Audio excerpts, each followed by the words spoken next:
నమస్కారం. దూరదర్శన్ యాదగిరి వార్తలకు స్వాగతం. నేను మీ రాజ్ కుమార్. ముందుగా వార్తల్లోని ముఖ్యాంశాలు. నేడు విదేశీ పర్యటనకు ప్రధాని మోదీ 8 రోజుల పాటు 5 దేశాల్లో పర్యటన. ద్వైపాక్షిక సంబంధాల బలోపేతమే లక్ష్యంగా దేశాధినేతలతో చర్చలు. బనకచర్ల ప్రాజెక్టుపై పవర్ పాయింట్ ప్రజెంటేషన్ ఇచ్చిన మంత్రి ఉత్తమ్.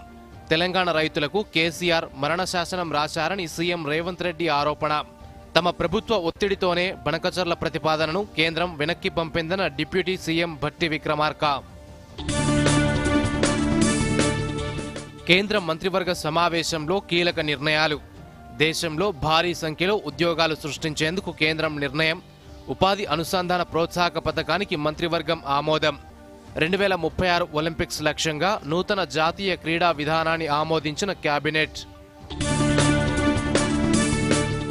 తెలంగాణలో అధికారమే లక్ష్యమన్న బీజేపీ నూతన అధ్యక్షుడు ఎన్ రామచంద్రరావు. కాంగ్రెస్ ప్రభుత్వ వైఫల్యాలపై పోరాడతామని బాధ్యతల స్వీకరణ కార్యక్రమంలో వెల్లడి. అమెరికాలో క్వాడ్ విదేశాంగ శాఖ మంత్రుల సమావేశం. పహల్గాం ఉగ్రదాడిని ఖండించిన క్వాడ్ దేశాలు. రెండో టీ20లో ఇంగ్లాండ్పై భారత మహిళల జట్టు విజయం. సిరీస్లో 2-0తో ఆధిక్యంలో నిలిచిన టీమిండియా. అల్పపీడన ప్రభావంతో రాష్ట్ర వ్యాప్తంగా వర్షాలు. హైదరాబాద్తో పాటు పలు జిల్లాలకు మరో 4 రోజుల వర్ష సూచన. ఇక వార్తలను వివరాలను చూద్దాం. ప్రధానమంత్రి నరేంద్ర మోదీ నేటి నుంచి 8 రోజుల పాటు 5 దేశాల్లో పర్యటించనున్నారు. Ghana, Trinidad and Tobago, Argentina, Brazil, నమీబియాలను సందర్శించనున్న ఆయన ఆయా దేశాలతో ద్వైపాక్షిక సంబంధాలను బలోపేతం చేయడంతో పాటు బ్రిక్స్ సదస్సులో కీలక చర్చల్లో పాల్గొంటారు. దీనికి సంబంధించి మరిన్ని వివరాలు చూద్దాం. ప్రధానమంత్రి నరేంద్ర మోదీ 8 రోజుల పాటు 5 దేశాల్లో పర్యటించనున్నారు. ఈ సుదీర్ఘ దౌత్య పర్యటనలో Ghana, Trinidad and Tobago, Argentina, Brazil, Namibia దేశాలను సందర్శించనున్నారు. ఈ పర్యటన భారత్ ద్వైపాక్షిక సంబంధాలను బలోపేతం చేయడంతో పాటు బ్రిక్స్ సదస్సులో కీలక చర్చలకు వేదిక కానుంది. ప్రధాని నరేంద్ర మోదీ మరోసారి విదేశీ పర్యటనకు వెళ్లనున్నారు. ఈ నెల 9 వరకు Ghana, Trinidad and Tobago, Argentina, Brazil, Namibia దేశాలను ప్రధాని మోదీ సందర్శించనున్నారు. ఈ పర్యటనలో భాగంగా పశ్చిమ ఆఫ్రికాలోని ఘనా దేశాన్ని సందర్శిస్తారు. ఘనాకు మోదీ తొలి ద్వైపాక్షిక పర్యటన ఇది. 3 దశాబ్దాల తర్వాత భారత ప్రధాని ఘనా పర్యటనకు వెళ్తున్నారు. ఈ సందర్భంగా ఆ దేశ అధ్యక్షుడితో ప్రధాని మోదీ ద్వైపాక్షిక సంబంధాలతో పాటు ఆర్థిక, ఇంధన, రక్షణ సహకారంపై భాగస్వామ్యాన్ని పెంపొందించేందుకు ఉన్న అవకాశాలపై చర్చించనున్నారు. ఈ చర్చల తర్వాత ఆ దేశ పార్లమెంట్ను ఉద్దేశించి ప్రధాని ప్రసంగించనున్నారు. ఆ తర్వాత మోదీ జూలై 3, 4వ తేదీలలో కరీబియన్లోని ట్రినిడాడ్ అండ్ టొబాగో దేశంలో పర్యటించనున్నారు. ఈ సందర్భంగా అధ్యక్షురాలు క్రిస్టిన్ కార్లా కంగాలు, ప్రధానమంత్రి కమలా పెర్సాద్ బిస్సేసర్తో మోదీ చర్చలు జరపనున్నారు. భారతదేశం ట్రినిడాడ్ సంబంధాలను బలోపేతం చేయడంపై మోదీ చర్చిస్తారు. ఈ చర్చల తర్వాత ఆ దేశ పార్లమెంట్ సంయుక్త సమావేశంలో కూడా ప్రధాని ప్రసంగిస్తారు. ఇక జూలై 4, 5వ తేదీలలో ప్రధాని మోదీ అర్జెంటీనాలో పర్యటించనున్నారు. ఆ దేశ అధ్యక్షుడు జేవియర్ మిలే ఆహ్వానం మేరకు ప్రధాని ఈ పర్యటనకు వెళ్లనున్నారు. రక్షణ, వ్యవసాయం, మైనింగ్, చమురు, గ్యాస్, పునరుత్పాదక ఇంధనం, వాణిజ్యం, పెట్టుబడి, ప్రజల మధ్య సంబంధాలు వంటి కీలక రంగాలలో భారత్, అర్జెంటీనా భాగస్వామ్యాన్ని మరింత పెంపొందించే అంశాలపై ఆయనతో ప్రధాని మోదీ చర్చించనున్నారు. ఇక జూలై 5 నుంచి 8వ తేదీల్లో ప్రధాని బ్రెజిల్లో పర్యటించనున్నారు. అధ్యక్షుడు Luiz Inacio Lula da Silva ఆహ్వానం మేరకు మోదీ బ్రెజిల్కు వెళ్లి రియోలో జరిగే 17వ బ్రిక్స్ శిఖరాగ్ర సమావేశానికి పాల్గొననున్నారు. ఆ తర్వాత రాజధాని బ్రెసిలియాలో ప్రధాని పర్యటించనున్నారు. బ్రిక్స్ శిఖరాగ్ర సమావేశంలో భాగంగా పలు దేశాల అధినేతలతో ప్రధాని మోదీ అనేక ద్వైపాక్షిక సమావేశాలను నిర్వహించే అవకాశం ఉంది. ఇక చివరి దశలో అధ్యక్షుడు నేతుంబో నంది ఆహ్వానం మేరకు జూలై 9న ప్రధాని ఆఫ్రికన్ దేశమైన నమీబియాలో పర్యటించనున్నారు. ఈ దేశంలో ప్రధాని మోదీ పర్యటించడం ఇదే మొదటిసారి. అధ్యక్షుడు నంది నోయ్తాతో చర్చలు జరపడంతో పాటు ప్రధాని నమీబియా వ్యవస్థాపక పితామహుడు సామ్ నుజోమాకు మోదీ నివాళులర్పించనున్నారు. ఆ తర్వాత నమీబియా పార్లమెంట్ను ఉద్దేశించి ప్రసంగించనున్నారు. ప్రధాని మోదీ ఈ 8 రోజుల పర్యటన 2 ఖండాలను కవర్ చేస్తూ గ్లోబల్ సౌత్తో భారత్ సంబంధాలను మరింత బలోపేతం చేయనుంది. గత 11 ఏళ్లలో మోదీ అత్యంత సుదీర్ఘ దౌత్య పర్యటనల్లో ఇది ఒకటిగా నిలవనుంది. Bureau report, Doordarshan news. Godavari జలాలను రాయలసీమకు తరలించే ప్రతిపాదన చేసింది మాజీ ముఖ్యమంత్రి కేసీఆర్ఏనని సాగునీటి పారుదల శాఖ మంత్రి ఉత్తమ్ కుమార్ రెడ్డి పునరుద్ఘాటించారు. పోలవరం బనకచర్ల ప్రాజెక్టుపై హైదరాబాద్ ప్రజాభవన్లో మంత్రి పవర్ పాయింట్ ప్రజెంటేషన్ ఇచ్చారు. ముఖ్యమంత్రి రేవంత్ రెడ్డి, ఉప ముఖ్యమంత్రి భట్టి విక్రమార్క, పలువురు మంత్రులు, ప్రజాప్రతినిధులు ఈ పవర్ పాయింట్ ప్రజెంటేషన్ను తిలకించారు.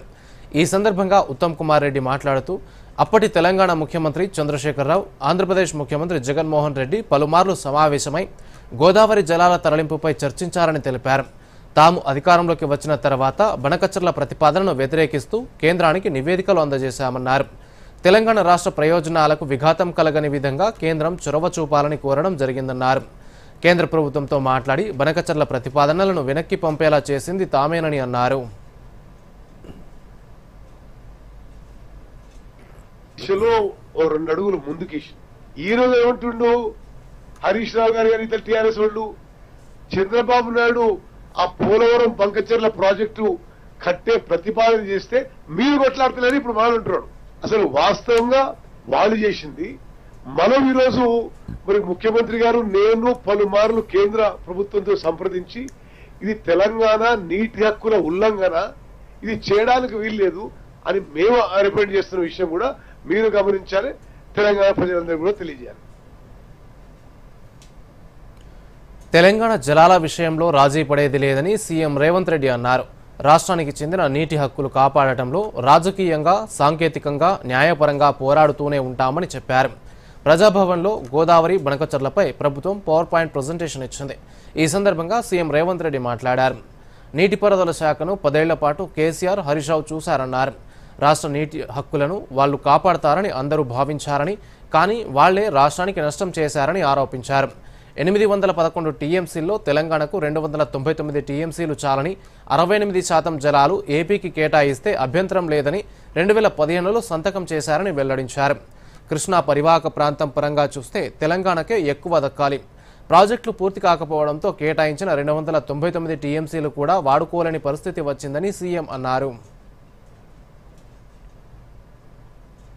ఉమ్మడి రాష్ట్రానికి సంబంధించిన మరి 811 టీఎంసీలను ఏ విధంగా మనం వాడుకోవాలి ఏంది అని చర్చ వచ్చినప్పుడు 18, 19 జూన్ 2015 నాడు ఏమని 811 టీఎంసీలలో 512 టీఎంసీలు ఆంధ్రప్రదేశ్ వాడుకోవచ్చు, 299 టీఎంసీలు మేము తెలంగాణ వాడుకుంటాం, మాకు సరిపోతుందని చెప్పి మొట్టమొదటిసారి కృష్ణా నది పరివాహక ప్రాంతంలో ఉన్న తెలంగాణ రైతాంగం పాలిట ఒక మరణ శాసనాన్ని ఆనాటి ప్రభుత్వం మొట్టమొదట సంతకం పెట్టి వచ్చి ఒప్పందాలు చేసుకొని వచ్చి ఆ ఒప్పందం వచ్చినప్పుడు కూడా మేము అందరం అభ్యంతరం పెట్టినాం. కృష్ణానది పరివాహక ప్రాంతం 68% తెలంగాణ ప్రాంతంలో ఉంది, 32% ఆంధ్రప్రదేశ్ మీద ఉన్నది. కాబట్టి దాదాపుగా 555 టీఎంసీలు తెలంగాణకు వస్తాయి, మిగిలిన వాటిని మాత్రమే ఆంధ్రప్రదేశ్కి ఇవ్వాలని ఒక చర్చ తీసుకొచ్చి దాని ప్రకారం దీన్ని ఫైనల్ చేయాలని river management board Krishna tribunal ముందు కూడా మనం ఆర్గ్యుమెంట్స్ వినిపించడానికి అన్ని రకాలుగా ఏర్పాట్లు చేస్తున్నాం. కేంద్ర కేబినెట్ పలు కీలక నిర్ణయాలకు ఆమోదం తెలిపింది. ఉపాధి ఆధారిత ప్రోత్సాహక పథకానికి ఆమోదం తెలిపింది. ఈ పథకం ద్వారా కొత్తగా ఉద్యోగంలో చేరుతున్న వారితో పాటు ఉపాధి కల్పించే సంస్థలకు కూడా లబ్ధి చేకూరనుంది. దీనికి సంబంధించి మరిన్ని వివరాలు చూద్దాం. ప్రధానమంత్రి నరేంద్ర మోదీ అధ్యక్షతన జరిగిన మంత్రివర్గ సమావేశంలో 4 అంశాలపై నిర్ణయాలు తీసుకుంది. కేబినెట్ నిర్ణయాలను కేంద్ర ప్రసార సమాచార శాఖ మంత్రి అశ్విని వైష్ణవ్ మీడియాకు వెల్లడించారు. 2024-25 బడ్జెట్లో ప్రకటించిన మేర దేశంలో ఉపాధి కల్పనకు మరింత ఊతమిచ్చేందుకు ఉపాధి ఆధారిత ప్రోత్సాహక పథకానికి కేబినెట్ ఆమోదం తెలిపింది. ఈ పథకం ద్వారా 3.5 కోట్లకు పైగా ఉద్యోగాల సృష్టికి తోడ్పడుతుందని కేంద్ర మంత్రి అశ్విని వైష్ణవ్ అన్నారు. మొదటిసారి ఉద్యోగం పొందిన వారిని ప్రోత్సహించడానికి, దేశంలోని శ్రామిక శక్తికి సామాజిక భద్రతను బలోపేతం చేయడానికి ఈ పథకం కీలకంగా మారనుందని వెల్లడించారు. 2 ఏళ్ల పాటు అమలు చేయనున్న ఈ పథకానికి 1.07 లక్షల కోట్లు కేటాయిస్తున్నట్లు తెలిపింది. ఈ పథకం 2 భాగాలను కలిగి ఉంటుంది. పార్ట్ ఏలో మొదటిసారి ఉద్యోగం చేస్తున్న వారిపై దృష్టి పెడుతుంది. పార్ట్ బి యజమానులపై దృష్టి పెడుతుందని తెలిపారు.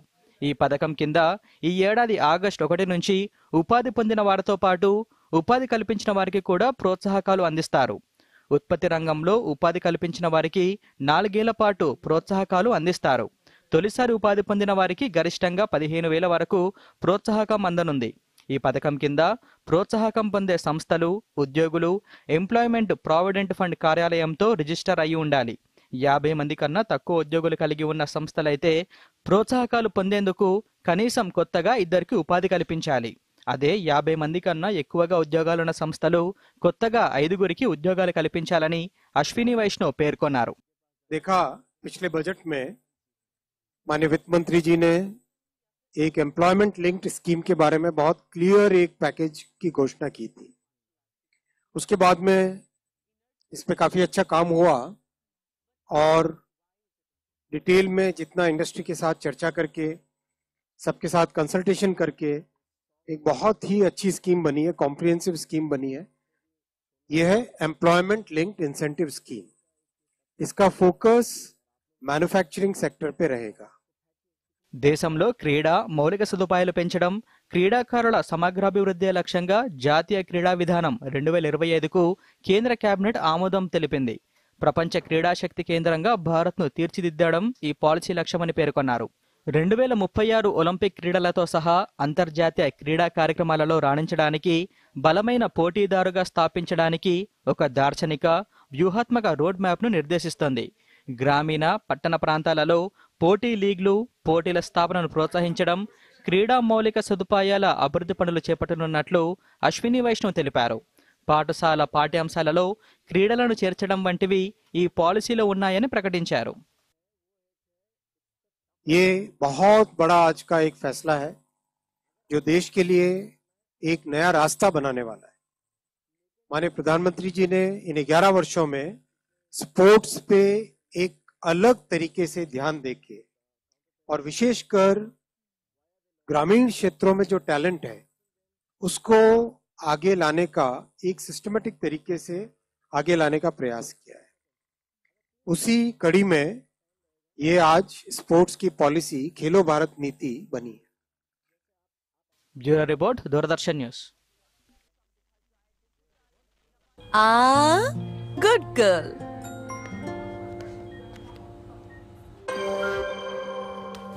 సాలరీ పడిందా? మరిప్పుడు కొత్త కమ్మలా? కాదు, ముందుగా పొదుపు, ముందుగా కమ్మలు. ఇదిగోండి, ప్రతి నెలా కొంత పొదుపు చేయండి, కొంత పెట్టుబడి పెట్టండి, ఇంకొంత ఎమర్జెన్సీ కోసం దాచుకోండి. దీనివల్ల టెన్షన్ ఫ్రీగా ఉంటారు. మరి ఆ కమ్మలు వెళ్తావా లేదా? ఇంజెక్షన్ ఇవ్వనా? ఆర్బీఐ అంటోంది, పొదుపు చేసే వనిత సాధిస్తుంది ఘనత. వార్తలకు పునఃస్వాగతం. ఉపాధి అనుసంధాన ప్రోత్సాహక పథకానికి కేంద్రం ఆమోదం తెలిపింది. అన్ని రంగాల్లో ఈ పథకం ఉపాధి కల్పనను పెంచడానికి తోడ్పడుతోంది. నిన్న ప్రధాని అధ్యక్షతన జరిగిన కేబినెట్ సమావేశంలో ఈ పథకానికి ఆమోదం తెలిపింది. ఈ నేపథ్యంలో Telangana zonal PF commissioner B Chandrashekar దూరదర్శన్తో మాట్లాడారు. 2 ఏళ్లలో 1,07,000 కోట్ల రూపాయల వ్యయంతో 3,50,000కు పైగా ఉద్యోగాలు కల్పించడం లక్ష్యంగా ఈ పథకం అమలవుతోందని చంద్రశేఖర్ తెలిపారు.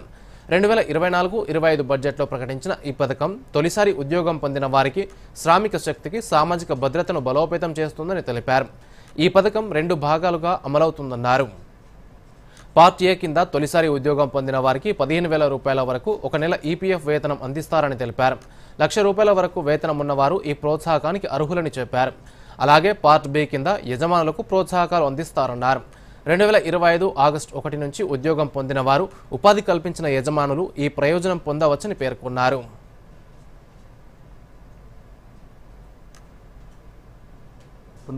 ఉపాధి, సామాజిక భద్రతలను పెంపొందించడానికి ఈ రోజున కేంద్ర కేబినెట్ ఎంప్లాయ్మెంట్ లింక్డ్ ఇన్సెంటివ్ స్కీమ్కి ఆమోదం తెలిపింది. ఈ స్కీమ్లో 2 భాగాలు ఉన్నాయి. మొదటి భాగం తొలిసారి ఉద్యోగులకి 1 నెల జీతాన్ని ప్రోత్సాహంగా ఇస్తారు. ఈ స్కీమ్ ఎలిజిబిలిటీ రావడానికి నెలకి ₹1,00,000 శాలరీ వచ్చే వాళ్ళంతా కూడా ఎలిజిబిలిటీ వస్తుంది. ఈ స్కీమ్లో 1 నెల జీతం ప్రోత్సాహంగా ఇస్తారు. 15,000 వరకు మ్యాక్సిమం ప్రోత్సాహకం ఇస్తారు. అధ్యక్షునిగా మాజీ ఎమ్మెల్సీ ఎన్ రామచంద్రరావు ఎన్నికైనట్టు ఆ పార్టీ కేంద్ర ఎన్నికల రిటర్నింగ్ అధికారి కేంద్ర మంత్రి శోభా కరంద్లాజే అధికారికంగా ప్రకటించారు. ఈ మేరకు రామచంద్రరావుకు నియామక పత్రాన్ని అందజేశారు. కేంద్ర మంత్రి కిషన్ రెడ్డి నుంచి నూతన అధ్యక్షునిగా రామచంద్రరావు బాధ్యతలు స్వీకరించారు. అనంతరం పలువురు బీజేపీ నేతలు రామచంద్రరావును సన్మానించారు.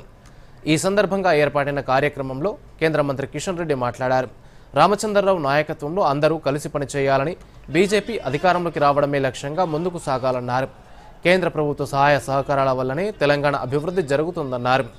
తెలంగాణలో పార్టీ అధ్యక్షునిగా తన బాధ్యతలు నిర్వర్తించడంలో ప్రధానమంత్రి నరేంద్ర మోదీ, హోంశాఖ మంత్రి అమిత్ షా, పార్టీ జాతీయ అధ్యక్షులు జేపీ నడ్డా, ప్రధాన కార్యదర్శి బిఎల్ సంతోష్ తదితరుల సహకారంతో ముందుకెళ్తామని రామచంద్రరావు అన్నారు. రాష్ట్రంలో పార్టీ అధికారంలోకి రావడమే లక్ష్యంగా కార్యకర్తలు ప్రజల్లోకి వెళ్లాలని కోరారు. స్థానిక ఎన్నికల్లో విజయం సాధించాల్సి ఉందన్నారు. ప్రజాస్వామిక పద్ధతిలో ప్రభుత్వం పోరాటం చేస్తామన్నారు.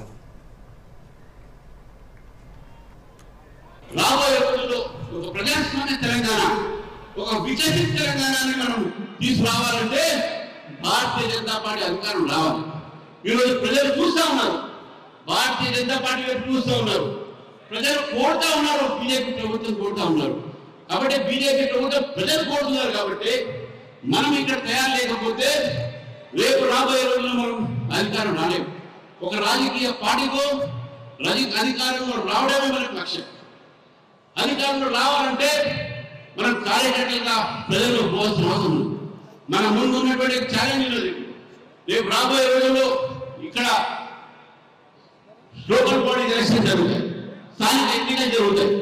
ఇంతకుముందు చెప్పారు కిషన్ రెడ్డి గారు, పంచాయతీ పార్లమెంట్ తక్ భారతీయ జనతా పార్టీ గెలవాలి, ఆ ప్రయత్నం జరగాలి. కాబట్టి స్థానిక ఎన్నికల్లో కూడా భారతీయ జనతా పార్టీ పోటీ చేసి మనం డెఫినెట్ గా మన ఒక బలాన్ని తెలంగాణలో పెంచాల్సిన అవసరం ఉందని చెప్పేసి తెలియజేస్తూ మిత్రులారా విషయాలు మీకు చెప్పి ముగిస్తాను. బాధ్యతలు నిర్వర్తించారు. పార్టీ కోసం బాధ్యత ఉన్నా లేకపోయినా, పదవి ఉన్నా లేకపోయినా పనిచేసేటువంటి నిస్వార్థమైనటువంటి కార్యకర్త, మనసులో ఏ రకమైనటువంటి కల్మషం లేనటువంటి కార్యకర్త ఎన్ రామచంద్రరావు అనే విషయాన్ని అర్థం చేసుకోవాలి. నేను మళ్ళీ చెప్తా ఉన్నాను, ఎవరు అధ్యక్షుడైనా అందరం కూడా పార్టీ నియమావళి ప్రకారం, పార్టీ యొక్క లక్ష్యం కోసం, పార్టీ యొక్క మరి పటిష్టత కోసం అందరం కష్టపడి పనిచేయాల్సినటువంటి బాధ్యత మనకున్నది. ఆ దిశలోనే నాకు పూర్తి విశ్వాసం ఉంది. రామచంద్రరావు గారి నేతృత్వంలో మనందరం కూడా అంకిత భావంతో కష్టపడి పనిచేద్దామని మీ అందరినీ కోరుకుంటూ, అధికారం పార్టీ కోసం కాదు, అధికారం దేశం కోసం కావాలి. అధికారం ఈరోజు తెలంగాణ అభివృద్ధి కోసం కావాలి, తెలంగాణ అభివృద్ధి ఆకాంక్షల కోసం కావాలి. భద్రాద్రి కొత్తగూడెం జిల్లా మనుగురు పట్టణానికి చెందిన అడపా స్ఫూర్తి తన ప్రతిభతో అందరికీ ఆదర్శంగా నిలిచింది. ప్రభుత్వ ఏటీసీలో ఎంజీబీ కోర్సు చదువుతున్న స్ఫూర్తి తన తండ్రి మెకానిక్, సోదరుడు ఎలక్ట్రీషియన్ సహకారంతో ఎకో వారియర్ పేరిట ఎలక్ట్రిక్ వాహనాన్ని తయారు చేసింది. ఇనుము, ప్లాస్టిక్ వ్యర్థాలతో 40,000 రూపాయల ఖర్చుతో నిర్మించిన ఈ వాహనం 400 వాట్ల బ్యాటరీతో 4 గంటల ఛార్జింగ్తో 40 కిలోమీటర్లు ప్రయాణిస్తుంది. ఇద్దరు కూర్చునేలా రూపొందిన ఈ వాహనం జీరో పొల్యూషన్కు చిహ్నంగా నిలిచింది. స్ఫూర్తి తండ్రి ప్రవీణ్ మాట్లాడుతూ ఆర్థిక ఇబ్బందులున్నా కూతురు విజయం సాధించడం సంతోషాన్నిచ్చిందని అన్నారు. ప్రభుత్వ సహకారంతో పెద్ద వాహనాలు తయారు చేయగలమని చెప్పారు. స్ఫూర్తి మాట్లాడుతూ స్క్రాప్ మెటీరియల్తో వాహనం తయారు చేయడం గర్వంగా ఉందని, ప్రభుత్వం ప్రోత్సహిస్తే మరిన్ని వాహనాలు నిర్మిస్తానని తెలిపింది. మనుగురు గవర్నమెంట్ ఐటీఐ ట్రైనింగ్ అధికారి రవి మాట్లాడుతూ స్ఫూర్తి ప్రతిభ అద్భుతమని, ఈ వాహనం రోడ్డుపై తిరుగుతుండటం గర్వకారణమని అన్నారు. ఈ ప్రాజెక్ట్ ఎలక్ట్రిక్ వెహికల్ అంటే ఒకటి ఇలా ఎలక్ట్రిక్ వెహికల్ చేస్తే బాగుంటుందని మా sir trade incharge Rajender sir నాకు ఇట్లా ఒక సజెషన్ ఇచ్చారు. నేను ఇంట్లో చెప్పడం జరిగింది. డాడీ ఫైనాన్షియల్ ప్రాబ్లం వల్ల వద్దు అనేసి అన్నారు. నేను ఇంకా ఫోర్స్ చేసి అడిగేసరికి డాడీ కాదనలేక మేము వర్క్ స్టార్ట్ చేయడం జరిగింది. 2 months పట్టింది ఇది ఫినిష్ చేయడానికి. నాకు 40,000 అయ్యింది. నేను స్క్రాప్ని యూజ్ చేసుకొని చేయడం జరిగింది. ఇందులో 4 బ్యాటరీస్, ఒక సింగిల్ మోటార్ యూజ్ చేయడం జరిగింది. సింగిల్ మోటార్కే రివర్స్ ఉంటుంది. 4 బ్యాటరీస్ అవసరం లేదు. ఒక సింగిల్ బ్యాటరీ వేసుకుంటే సరిపోతుంది 48 voltsది. కానీ అంత బడ్జెట్ లేక మేము 4 బ్యాటరీస్ మా ఇంట్లోనే వేసుకున్నాము. నా ప్రాజెక్ట్ సక్సెస్గా ఇట్లా అయినందుకు నేను చాలా హ్యాపీగా ఫీల్ అవుతున్నా. అయితే ఇటీవల మాకు లాస్ట్ ఇయర్ గవర్నమెంట్ ఐటీఐ నందు అడ్వాన్స్డ్ టెక్నాలజీ సెంటర్ రావడం జరిగింది. అడ్వాన్స్డ్ టెక్నాలజీ సెంటర్లో టాటా వారి ఆధ్వర్యంలో గవర్నమెంట్ ఆఫ్ తెలంగాణతో టైఅప్ అయ్యి అడ్వాన్స్డ్ కోర్సెస్ ఇంట్రడ్యూస్ చేయడం జరిగింది. అయితే ఆ అడ్వాన్స్డ్ కోర్సెస్లో one of the EV mechanic, electric vehicle EV mechanic అనే ఒక కోర్సు ఇంట్రడ్యూస్ చేయడం జరిగింది. ఆ కోర్సులో ఉన్నటువంటి మా యొక్క విద్యార్థి అయినటువంటి స్ఫూర్తి అనే ఒక అమ్మాయి, ఆ అమ్మాయి ఒక ఎలక్ట్రిక్ వెహికల్ను, స్క్రాప్ నుండి ఒక ఎలక్ట్రిక్ వెహికల్ను తయారు చేయడం జరిగింది.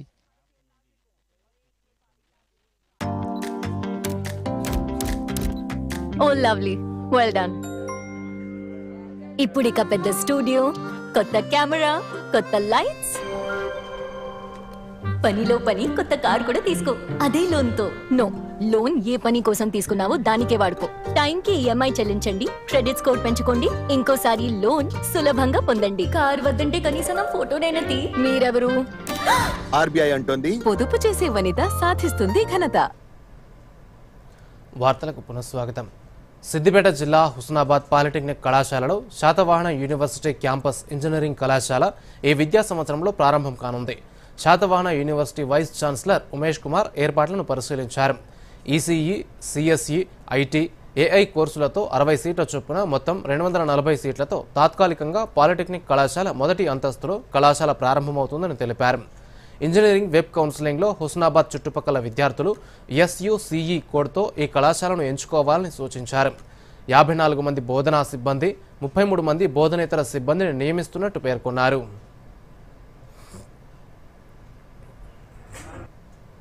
ఇటీవలే రాష్ట్ర క్యాబినెట్ హుస్నాబాద్కు ఇంజనీరింగ్ కళాశాల, మెయిన్ క్యాంపస్ శాతంతో కళా కళాశాల మంజూరు చేసింది. ఇక్కడ మనకు 4 బ్రాంచెస్ శాంక్షన్ అయినాయి. Computer science, CSC, ECE, artificial intelligence, IT. ఒక్కొక్క బ్రాంచ్లో 60 సీట్లు, మొత్తం 232 సీట్స్.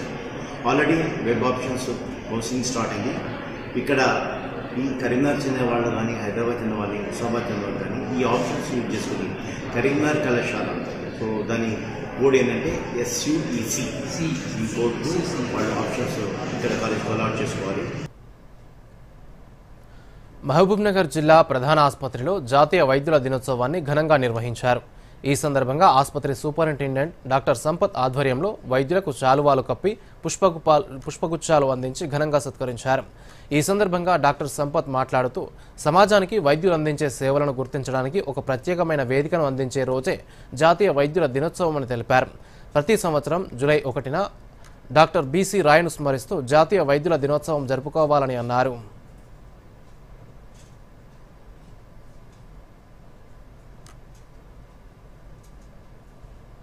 దేశవ్యాప్తంగా డాక్టర్స్ డే అని సెలబ్రేట్ చేసుకుంటున్నాం.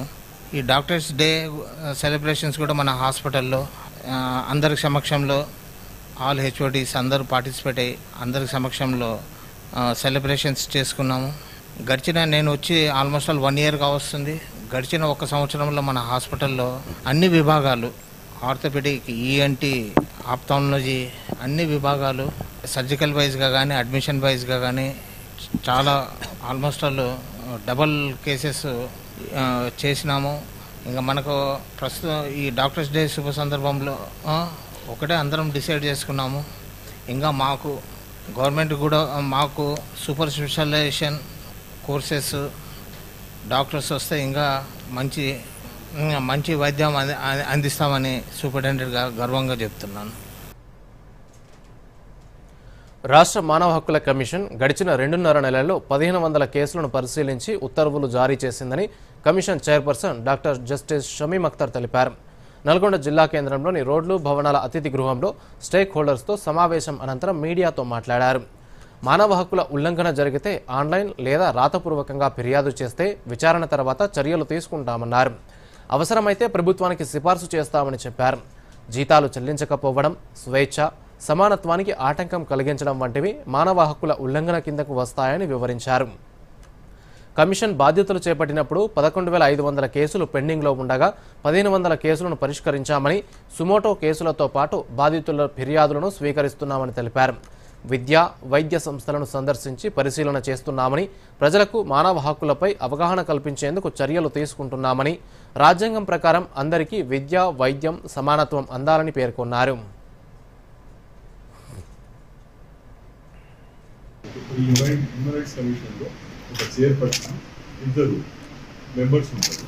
వాళ్ళు ఈ హ్యూమన్ రైట్స్ వయలేషన్స్ అయినప్పుడు వాళ్ళకి ఉత్తరం ద్వారా, ఆన్లైన్ ద్వారా లేదా రాతపూర్వకంగా డీటెయిల్గా అప్లికేషన్స్ ఇస్తే అప్లికేషన్స్ని పరిశీలన చేయడం జరుగుతుంది. పరిశీలించిన తర్వాత వయలేషన్స్ ఉంటే inaction on the part of the government, ప్రధానంగా ఇష్యూస్ ఉంటాయి. పోలీస్ డిపార్ట్మెంట్కి వెళ్తారు, కంప్లైంట్ ఇస్తారు, వాళ్ళు యాక్షన్ తీసుకోరు. ఇక్కడ ప్రొసీజర్ ఏంటంటే చాలా సింపుల్ ప్రొసీజర్ ఉంటుంది. దాంట్లో రాసిన విషయాలు ఏంటిది, వాటిని చూసిన తర్వాత అవి హ్యూమన్ రైట్స్ వయలేషన్ కిందకి వస్తుందా లేదా అనేది చూసిన తర్వాత నెక్స్ట్ యాక్షన్ తీసుకోవడం జరుగుతుంది. భారత్ తన ప్రజలను ఉగ్రవాదం నుంచి రక్షించుకునే హక్కును వినియోగించుకుంటుందని విదేశాంగ మంత్రి ఎస్ జయశంకర్ తెలిపారు. వాషింగ్టన్ డీసీలో జరిగిన క్వాడ్ విదేశాంగ మంత్రుల సమావేశంలో ఆయన పాల్గొన్నారు. ఈ సందర్భంగా క్వాడ్ దేశాలు పహల్గాం ఉగ్రదాడిని ఖండిస్తూ ఉమ్మడి ప్రకటన విడుదల చేశాయి. ఉగ్రవాద వ్యతిరేక పోరాటానికి తమ మద్దతుంటుందని, దాడి చేసిన వారు, సహకరించిన వారు, ఆర్థిక సహాయం చేసిన వారిపై కఠిన చర్యలు తీసుకోవాలని క్వాడ్ దేశాలు కోరాయి. అంతర్జాతీయ చట్టాలు, ఐక్యరాజ్యసమితి నిబంధనల ప్రకారం ఉగ్రవాదానికి మద్దతిచ్చే దేశాలపై చర్యలకు సహకరించాలని యుఎన్ సభ్య దేశాలను విజ్ఞప్తి చేశాయి. కాగా ఈ సమావేశంలో అమెరికా విదేశాంగ కార్యదర్శి మార్కో రూబియో, జపాన్ విదేశాంగ మంత్రి తకేషి ఇవాయా, ఆస్ట్రేలియా విదేశాంగ మంత్రి పెర్నీ వాంగ్ పాల్గొన్నారు. ఉగ్రవాద నిరోధక సహకారంతో పాటు ప్రాంతీయ, గ్లోబల్ అంశాలపై చర్చించారు. జైశంకర్ రూబియోతో ప్రత్యేక సమావేశంలో భారత్ అమెరికా వ్యూహాత్మక భాగస్వామ్యం, గ్లోబల్ అంశాలపై మాట్లాడారు. పన్ను విరామం, వ్యయ కోతలతో పాటు అక్రమ వలసదారులను వెనక్కి పంపే కార్యక్రమానికి నిధులు కేటాయించేందుకు అమెరికా అధ్యక్షుడు డొనాల్డ్ ట్రంప్ తీసుకొచ్చిన వన్ బిగ్ బ్యూటిఫుల్ బిల్ సెనెట్లో గట్టెక్కింది. 51-50 స్వల్ప ఓట్ల తేడాతో ఈ బిల్లుకు ఆమోదం లభించింది. 50-50 ఓటు రావడంతో యుఎస్ ఉపాధ్యక్షుడు జేడీ వాన్స్ టై బ్రేకర్గా మారి బిల్లును గట్టెక్కించారు. సెనెట్లో బిల్లు ఆమోదం పొందిందని ఉపాధ్యక్షుడు వాన్స్ ప్రకటించిన వేళ రిపబ్లికన్లు సభలో లేచి నిల్చొని చప్పట్లతో ఆనందం వ్యక్తం చేశారు. ఈ బిల్లు తదుపరి ఓటింగ్ కోసం తిరిగి ప్రతినిధుల సభకు వెళ్తుంది. అక్కడ ఆమోదం పొందాక అధ్యక్షుడు ట్రంప్ వద్దకు చేరుతుంది. ఒకవేళ ఈ బిల్లులో మార్పులు చేర్పులు ఉంటే మళ్లీ సెనెట్ ఆమోదించాల్సి ఉంటుంది. 940 పేజీలతో కూడిన ఈ బిల్లుపై సెనెట్లో సుదీర్ఘ చర్చ సాగింది. ఈ బిల్లు తుది వెర్షన్ చట్టంగా మార్చడానికి రిపబ్లికన్లు మెజారిటీగా ఉన్న కాంగ్రెస్కు అధ్యక్షుడు ట్రంప్ జూలై 4 వరకు డెడ్లైన్ విధించారు.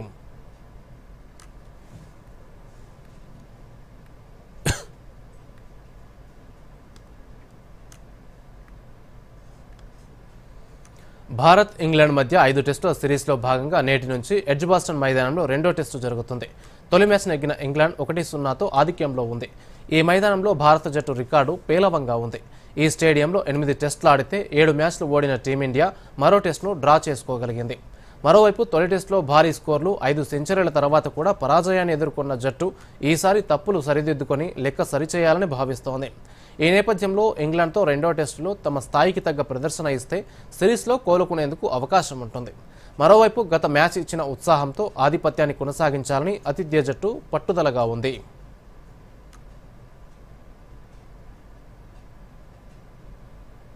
ఇక వార్తలు ముగించే ముందు ముఖ్యాంశాలు మరోసారి. నేడు విదేశీ పర్యటనకు ప్రధాని మోదీ. 8 రోజుల పాటు 5 దేశాల్లో పర్యటన. ద్వైపాక్షిక సంబంధాల బలోపేతమే లక్ష్యంగా దేశాధినేతలతో చర్చలు. బనకచర్ల ప్రాజెక్టుపై పవర్ పాయింట్ ప్రజెంటేషన్ ఇచ్చిన మంత్రి ఉత్తమ్. తెలంగాణ రైతులకు కేసీఆర్ మరణ శాసనం రాశారని సీఎం రేవంత్ రెడ్డి ఆరోపణ. తమ ప్రభుత్వ ఒత్తిడితోనే బనకచర్ల ప్రతిపాదనను కేంద్రం వెనక్కి పంపిందన్న డిప్యూటీ సీఎం భట్టి విక్రమార్క. కేంద్ర మంత్రివర్గ సమావేశంలో కీలక నిర్ణయాలు. దేశంలో భారీ సంఖ్యలో ఉద్యోగాలు సృష్టించేందుకు కేంద్రం నిర్ణయం. ఉపాధి అనుసంధాన ప్రోత్సాహక పథకానికి మంత్రివర్గం ఆమోదం. 2036 ఒలింపిక్స్ లక్ష్యంగా నూతన జాతీయ క్రీడా విధానాన్ని ఆమోదించిన కేబినెట్. తెలంగాణలో అధికారమే లక్ష్యమన్న బీజేపీ నూతన అధ్యక్షుడు ఎన్ రామచంద్రరావు. కాంగ్రెస్ ప్రభుత్వ వైఫల్యాలపై పోరాడతామని బాధ్యతల స్వీకరణ కార్యక్రమంలో వెల్లడి. అమెరికాలో క్వాడ్ విదేశాంగ శాఖ మంత్రుల సమావేశం. పహల్గాం ఉగ్రదాడిని ఖండించిన క్వాడ్ దేశాలు. రెండో T20లో ఇంగ్లాండ్పై భారత మహిళల జట్టు విజయం. సిరీస్లో 2-0తో ఆధిక్యంలో నిలిచిన టీమిండియా. అల్పపీడన ప్రభావంతో రాష్ట్ర వ్యాప్తంగా వర్షాలు. హైదరాబాద్తో పాటు పలు జిల్లాలకు మరో 4 రోజుల వర్ష సూచన. దూరదర్శన్ యాదగిరి వార్తలను ఇప్పుడు సోషల్ మీడియాలో కూడా చూడొచ్చు. యూట్యూబ్ అయితే డిడి న్యూస్ తెలంగాణ, ఎక్స్ వేదికగా అయితే DD news Telangana @DD Yadagiri news, Facebook అయితే డిడి న్యూస్ తెలంగాణలో చూసి సబ్స్క్రైబ్ చేసి లైక్ చేయండి, షేర్ చేయండి.